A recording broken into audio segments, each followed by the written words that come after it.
Formal na nag-turnover kahapon ng 40 million pesos si dating Department of Public Works and Highways Regional Director Gerard Opolencia sa Department of Justice.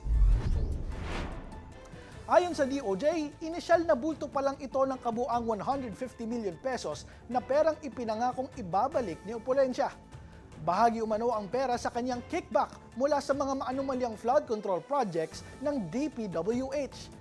Kasama ang pagsoli ng kabuang halaga sa kanyang commitment na nakapaloob sa isang Memorandum of Agreement. Kapalit umano ito ng buong benepisyo ng pagiging state witness. Ayon sa DOJ officials, kahit hindi tumestigo si Opolencia sa Senate Blue Ribbon Committee, makatutulong ang kanyang nalalaman sa pagtugi sa iba pang sangkot sa katiwalian, partikular sa mga proyekto sa Bulacan. Sa ngayon, patuloy ang investigasyon ng DOJ habang pansamantalang naka-admit sa Witness Protection Program si Opolencia na nasa ilalim ng karagdagan pang assessment sa patuloy na pagdevelop ng kaso.